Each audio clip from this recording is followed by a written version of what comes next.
Selamat datang di channel History One.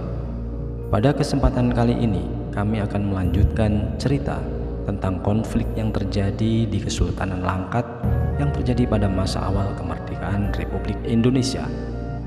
Namun sebelumnya, silakan tekan tombol subscribe bagi yang baru saja bergabung dan tekan tombol like jika Anda suka cerita ini. Gerakan pembantaian yang direncanakan oleh kelompok masyarakat yang menamakan dirinya pro-republik berjalan sesuai dengan Grand Design PKI, yakni menghancurkan kekuasaan raja-raja dan kesultanan di Sumatera Timur. Kota Binjai adalah ibu kota administrasi asisten residen lengkap, sedangkan Tanjung Pura, di mana Sultan Langkat juga ada istana, adalah ibu kota kesultanan yang disebut Darul Aman. Para pelaku dan antek-antek pembantaian akhirnya harus mengakhiri hidupnya dengan tragis.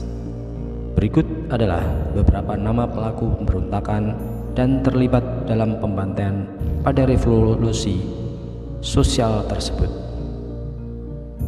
Usman Parinduri dan Marwan. Di Kesultanan Langkat, aksi pembantaian dilakukan di Binjai dan Tanjung Pura yang dipimpin oleh oknum dari Pesindo dan PKI, di mana terjadi serangkaian pembunuhan, pemerkosaan dan perampokan, terutama dalangnya pimpinan komunis Marwan dan Parinduri. Pada tanggal 7 Maret tepat jam 12.30 malam, opas istana memukul lonceng di depan. Tiba-tiba seluruh lampu listrik di kota Tanjung Pura serentak gelap. Di saat pukulan ke-12 kalinya, berdentumlah tembakan serentak dan kedua opas itu pun roboh terkapar. Kemudian tembakan-tembakan gencar ditujukan ke arah dalam istana. Suara membahana yang tidak terkira bersamaan dengan riuh rendah gegap gempita gerombolan laskar telanjang dada dengan membawa senjata api dan bambu runcing melewati pagar pintu istana dan menghancurkan semua pintunya. Memasuki istana, semua penghuni istana dikumpulkan. Segala senjata tajam seperti pisau dapur pun harus diserahkan. Menjelang subuh, semua isi istana, keluarga sultan dan orang-orang besar yang ada dibariskan dan dengan selai sepinggang dipaksa berjalan kaki menuju perkebunan sawit. Rombongan ini selanjutnya dipecah-pecah menjadi beberapa kelompok. Pertama, dibawa ke dekat sungai di sekitar sawit dan langsung dipenggal kepalanya satu persatu. Sementara kelompok sultan dengan anak dan istrinya tiba di perkebunan sawit. Di sini kepala gerombolan komunis yakni Marwan dan Parinduri bertanya kepada 3 orang putri sultan yang masih remaja, apakah mereka bersedia menebus nyawa ayah mereka, dan mereka pun menjawab bersedia. Kedua orang putri sultan maju dan memohon kepada kedua orang sadis itu, memohon agar adik mereka yang masih di bawah umur jangan turut diperkosa. Mereka menyetujuinya dan terjadilah peristiwa biadab itu. Sultan Langkat hanya bisa meratapi nasib kedua putrinya dan tak mampu berbuat banyak. Para tawanan Kesultanan Langkat sebagian ditawan di kem Kampung Merdeka Brastagi, kem yang terkenal ganas. Sebagian diantaranya termasuk putri sultan diamankan oleh TKR atau Tentara Keamanan Rakyat dan dibawa ke Medan. Berita pemerkosaan itu tersebar luas setelah beberapa bulan berikutnya. Protes pun muncul dari organisasi-organisasi Islam. Kejadian-kejadian di Langkat itu akhirnya membuat rakyat ragu terhadap revolusi sosial yang dianggap telah melenceng jauh. Marwan dan Parinduri yang jelas bersalah akhirnya ditangkap dan dihukum mati oleh organisasi pemuda Islam. Yang Wijaya adalah Algojo yang menebas Tengku Amir Hamzah dengan parang hingga putus. Yang Wijaya dulunya adalah ayah angkat Tengku Amir Hamzah dan pernah bekerja sebagai guru silat di Istana Langkat. Menurut pemangku kerapatan adat Kesultanan Langkat, Tengku Azaz Azir, ia hanya tahu ia berasal dari Rambung Binjai yang diketahui bekerja sebagai pelatih silat dan mandor tebu. Melihat dari namanya, Azwar yakin Yang Wijaya bukanlah orang Sumatera Utara. Kepala polisi Binjai yakni Tengku Anwar Husni memeriksa Iyang Wijaya pada awal tahun 1947. Pemeriksaan itu berdasarkan perintah atasannya. Upaya mengusut tak berlangsung mulus.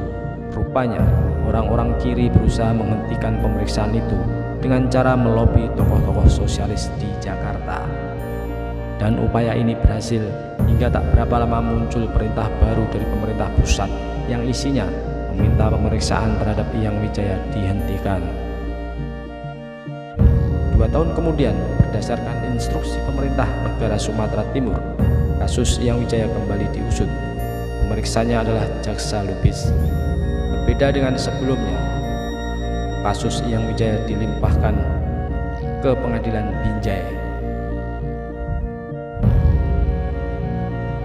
Di dalam persidangan yang dipimpin oleh Wis Sautur Duga, ia mengaku membunuh Philip di Kuala Bugumit.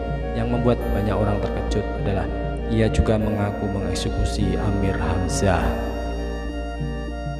Berbekal informasi tersebut, Sautar Duga memerintahkan lokasi tempat eksekusi dibongkar.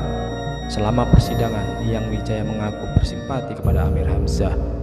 Di matanya, Amir Hamzah tidak pernah berbuat sewenang-wenang dan bersedia mengulurkan tangan menolong sesama. Algojo ini sebenarnya tak kuasa melakukan eksekusi, namun ia tak berdaya menolak perintah. Yang juga sempat ragu-ragu saat melakukan eksekusi, namun orang-orang di belakang berteriak agar cepat dilaksanakan. Amir Hamzah sempat memohon untuk tidak dibunuh, namun Iyang Wijaya berkata hanya menjalankan perintah. Pengadilan Binjai menghukum Iyang Wijaya selama 20 tahun penjara. Menurut keterangan petugas penjara, tiap malam ia meraung-raung dihantui bayangan orang-orang yang dipenggalnya. Matanya liar seperti orang ketakutan. Jumlah orang yang dieksekusi Iyang Wijaya tak pernah jelas. Pada saat lahan yang menjadi tempat pembantaian di Kuala Bugumit dibongkar, setidaknya ada 26 kerangka manusia di sana.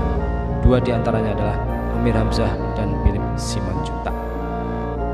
Dalam satu lubang ditemukan sejumlah barang termasuk cincin emas berbatu nilam dan jimat timah yang terselip di celana. Barang itu adalah milik Amir Hamzah. Belum selesai menjalani masa hukuman, yang mendapat amnesti dari pemerintah Republik Indonesia Serikat di Jakarta. Alasannya karena perbuatan dari Iyang Wijaya karena perjuangan. Tengku Kamelia sempat mempertanyakan kebebasan Iyang kepada polisi Saiti. Sedangkan Iyang Wijaya meskipun telah bebas, ia tetap dikurung di kamar dalam rumahnya karena dianggap gila dan terlihat ketakutan. Itulah beberapa orang yang diketahui bertanggung jawab atas pemerkosaan dan pembantaian di Kesultanan Langkat.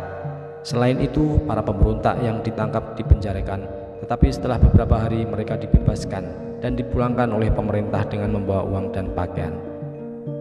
Para pemimpin kudeta diadili dengan 2 pemimpin utama masing-masing dijatuhi hukuman 1 tahun penjara dan hukuman bersyarat. Mungkin kita tidak setuju jika para pembantai hanya mendapat hukuman tersebut. Bagaimanapun juga, nyawa satu manusia sangat berharga bagi keluarga, dan dendam hanya akan melahirkan dendam lain jika tidak dihentikan.